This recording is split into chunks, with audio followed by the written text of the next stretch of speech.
It's Kevin and Eric, they bust a myths. There's no such thing as I can't afford it. With Kevin and Eric, they bust a myths. Digital embellishment you can't afford. All right, welcome everyone. Today we're busting one of the most common myths that we hear from label converters and printers all over the world. It goes something like this. Hey Eric, Kevin, we'd love to do more embellishment, but our customers just aren't asking for it. And on the surface, that sounds very logical, but here's the problem with that. Customers not asking for something does not mean that they don't want it. It usually means they haven't seen it yet or they're asking someone else. What we're going to talk about today is how there is often gold hiding inside what looks like your boring pipeline, sales pipeline. Those same plain labels you've been running for years may actually represent your biggest growth opportunity. And in the next 15 minutes or so, we'll show you just how to find it. So let's start with the myth. The assumption many converters make is very simple.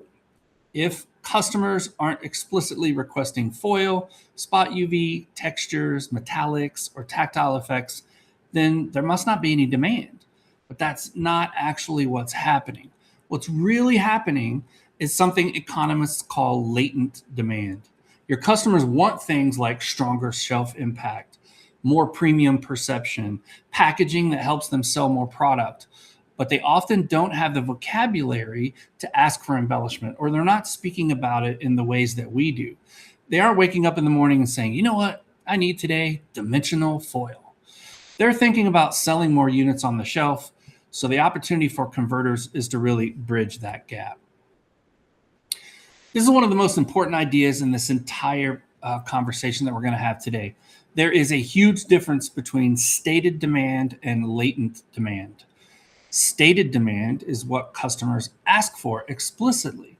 Latent demand is what they would ask for or what they would want if they understood what the possibilities were. Most brand owners don't think in terms of print technology, they think in terms of outcomes. Here's some of the things that they want: more shelf appeal, stronger brand perception, packaging that feels premium, but converters often wait for technical requests. And when those requests never come, we assume that the opportunity isn't there, that there isn't any demand. But in reality, the opportunity is sitting right in front of us. Customer silence is often misinterpreted. When a buyer isn't asking for embellishment, it usually means one of five things. They might not know the option exists. They may assume it's too expensive for them. They may have never seen a good example. Or they're simply reordering an old specification that nobody has updated or nobody has challenged throughout the years. So really, there are two types of converters. One that behaves like just an order taker, a stenographer. They receive the spec, produce exactly what was requested, don't ask any questions. The others behave like growth partners. They help the brand think about how the packaging could work harder in the market. Guess which one of those captures more premium work? Any idea, Kevin? Yeah, I could guess. No, it's true. Like if people aren't understanding like what that outcome can be, it's tough to get people to make that to trigger that purchase or to trigger the upgrade. So it's a big part of it. Absolutely. Now, here's the uncomfortable part. The biggest barrier to embellishment adoption is often inside the printing company, not inside the customer. Most sales teams are trained to be very reactive. They respond to quotes, they execute specifications, but embellishment requires consultative selling. Another issue is how embellishment gets positioned internally. If it's treated as a special feature or a rare add-on, reps hesitate to bring it up. And then there's the budget myth. Salespeople often assume customers will reject the price before the idea is even presented. But customers don't evaluate cost in isolation. They evaluate it relative to perceived value. And that's something that you really need to remember. Meanwhile, the market itself is moving in the opposite direction. Packaging today is one of the most important marketing tools a brand has. It influences perception right at the moment of purchase. In a crowded retail environment, packaging has three critical jobs. Number one, grab your attention. See that product and notice it. Number two is to signal quality. What's in that package, and is it of high quality, and should I make that purchase? And number 3, communicate where the product sits on the premium spectrum. How premium is it as related to other products on the shelves? Embellishment does all 3 of these things. A metallic logo immediately elevates a brand. Spot gloss guides the eye. The little glimmer catches your eye, and you start to have more what we call total eye fixation on the shelf. Texture creates interaction. These are not decorative tricks. And a lot of times printers and converters will confuse all embellishment as just decorative tricks. These are actual commercial tools that affect consumers in a very deep psychological way. So customers rarely ask for embellishment by name because they're not buying print technologies. They're buying business outcomes. A marketing director wants the product to stand out. A brand manager wants the package to feel premium. A founder wants something that looks less generic. But the terminology of embellishment can feel somewhat abstract to those folks. Words like foil, UV, or tactile varnish, they don't mean a whole lot until the customer actually sees what it can do and feels what it can do, sees and feels the actual result. So once they hold that sample in their hands, the conversation changes instantly. That is why showing is far more powerful than explaining. And Kev, what do we often say?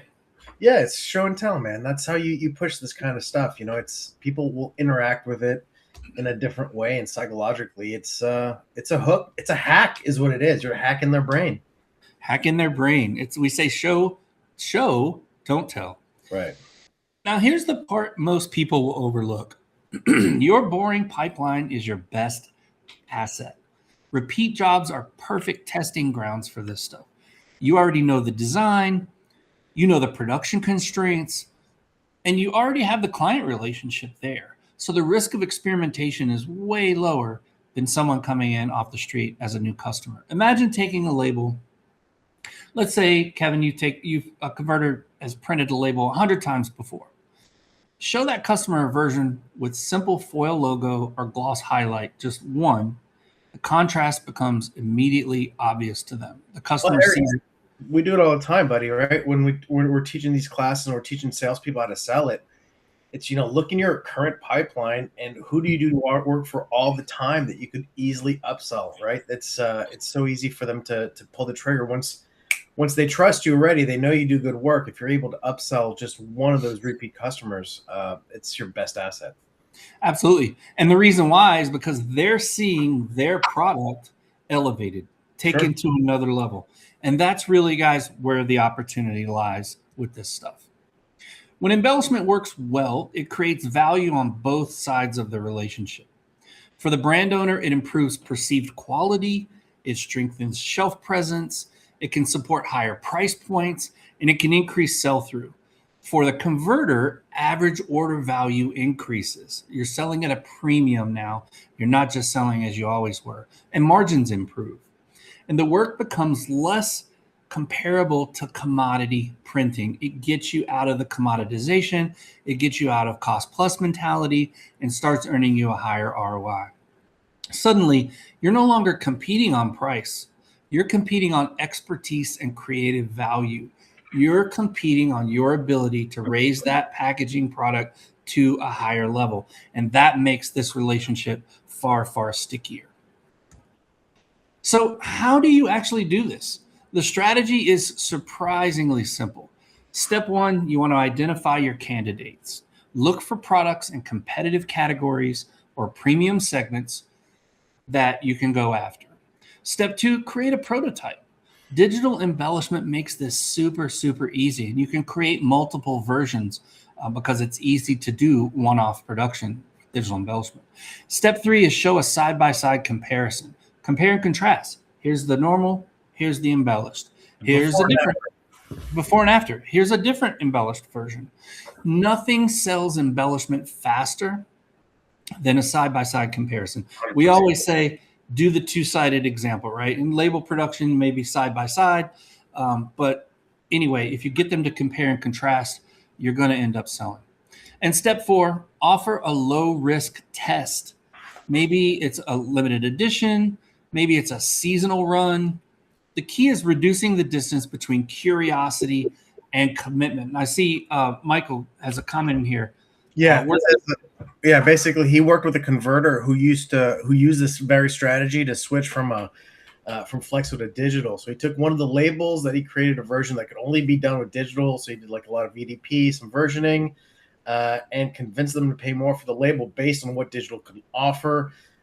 He believes that this is a winning strategy when it comes to educating for the potential of digital print embellishment. Yeah, same strategy that worked there absolutely can work here, 100%. Same exact philosophy, right? Show them what else can be done and demonstrate it, and you're going to be off to the races with it. So let's be really clear, though. When it comes to digital embellishment, and we preach this all the time, not every job qualifies. One thing you don't want to do as a printer in any context really is just get new technology and just throw everything at it, right? It's a good thing that every job doesn't qualify, because the goal is to is not to embellish everywhere. It's to apply it strategically. Think about it. I always use this example, Kev. If you're highlighting a book to make things pop out for you, if you highlight that whole page, what happens? It gets drowned out. You lose all the special. It's no longer highlighted. It's Right. actually no longer highlighted. Right. So that's what you want to do, is you want to apply it strategically. So look for signals in your pipeline: highly competitive retail categories, premium or giftable products. Seasonal programs are really good. Why? Yeah. Because typically retailers want those to stand out because of those special seasonal offerings that they have. Strong brand marks, really good opportunity to add some type of embellishment. And stable repeat jobs, right? If you know that you've got a stable job that gets ordered over and over with labels, offer something extra, right? And get them to try that out. These are all great candidates for sampling. When you start thinking about embellishment this way, it stops being random and starts becoming very, very systematic. So one of the most surprising insights from industry studies is that the biggest barrier isn't actually customer resistance. It's sales inactivity. In many organizations, embellishment simply isn't being presented. 3 things can fix this very quickly. First, a physical proof. Again, we're going to harp on this. Have a physical proof. Show, don't tell. Samples, kits, sample kits, before and after examples. Second, simple talk tracks. Explain embellishments in terms of brand impact, not the print jargon that we talked about before. And third, overly technical, right? Print jargon is one thing, but you don't want to bore these people to death. You're telling a story, right? You're trying to get them to understand what you're trying to do at the outcome level. Absolutely. And at the end of the day, people don't care about the printing technology. They care about the outcomes, right? Always. Nobody's going to care about your feeds and speeds. That's not where they're coming to you. Yeah, we like to talk about it a lot, but their eyes glaze over. They're like, "What's in it for me?" Right? Always have the customer in mind and what they're wanting to get out of it. And last but not least, and third, give salespeople the permission to start small. When the proposal is a limited test rather than a huge commitment, those conversations just become a lot easier. So, decorative bling, it sounds optional, right? If you're always adding it at the end of your conversation, oh, by the way, we could add blah, blah extra, you're probably going to not sell as much embellishment as you could if you connect it to commercial outcomes and talk about it at the beginning of the sales process. You want to talk about premium perception, brand impact, visual hierarchy, and memorability. And another powerful strategy is present 3 tiers, right? So you want to present a modest upgrade. Hey, we could add some embellishment here, try it out. And then maybe if that works, you take them to the next level of a moderate upgrade, and then maybe a premium version if they start to get comfortable with it. And you're going to be able to gauge that right by the conversation. If they're really excited about embellishment, then you maybe go for the premium right away. If they're not, go for that modest upgrade. Step them up the ladder. And like a tier like that could be like you start off with like a spot UV, and then if they want a little bit more, maybe you put a little bit of foil. And one of the best things you could do is like mix that spot UV and foil, or foil on top of foil. Like you could do a lot of crazy stuff when you want to go super premium. Absolutely. You want customers the customers love to have options, right? They love to choose. They're the decider. They want to make the decision. And interestingly, many will naturally gravitate towards that middle or upper tier once they do see the opportunities. Yeah, and just to be clear, like I think that's one of the things that's really cool about digital is that you can actually put foil on top of foil, so you could do all that different types of creative effects that traditional foil stamping is going to have some issues with. Absolutely. And of course, as we said before, embellishment is not right for every job. Some brands prefer minimalism. Some customers are extremely price sensitive, and some designs simply don't have the visual structure to support it. And that's why selectivity matters, right? You just don't want to spray and pray this stuff. You want to be very strategic. When you recommend embellishment where it makes strategic sense, you start to build credibility with your relationship with that customer. When you force it everywhere, you're going to lose their trust. They think you're just a pushy salesperson that's trying to make more money. Start small, measure results, and let success build momentum. If you want embellishments to become a repeatable growth engine, you have to measure it, right? Track things like attach rate, average order value uplift, margin differences, sample to trial conversions, and trial to repeat adoption. What are the reorder rates once you do get them to do a moderate or even premium embellishment upgrade? These metrics turn embellishment from a creative experiment into an actual commercial strategy. And when leadership sees the numbers, support grows very, very quickly. So the real takeaway is this: the no demand myth is not actually a market problem at all. It's a visibility problem. It's a marketing problem. Your pipeline is not just a queue of jobs waiting to be printed. It is a portfolio of brands, each one with opportunities to create more and more impact. When converters help customers see those opportunities, ordinary work becomes premium work. Margins improve, relationships deepen, and suddenly the pipeline looks a whole lot less boring because the gold was actually there all along. It just was not being mined. Let me leave you with 5 practical ideas as we wrap up. Investigate instead of assuming. Mine existing accounts first. Show samples instead of just explaining. Show, don't tell. Be selective and business-led. Be very strategic about the application of digital embellishments, and activate your sales process, because demand for embellishment rarely appears by itself. It appears when someone starts the conversation, and the converters who lead that conversation are the ones who capture the opportunity.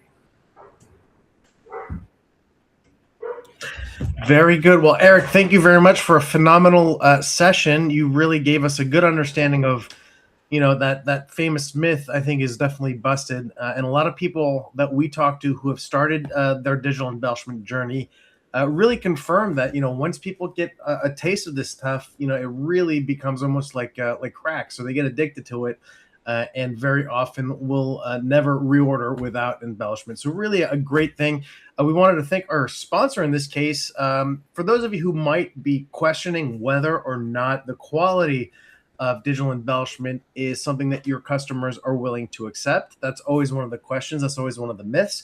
We encourage you to go ahead and scan this QR code and your free sample kit from Konica Minolta, who has a machine called the Jet Varnish 3D Web, or the Web 400.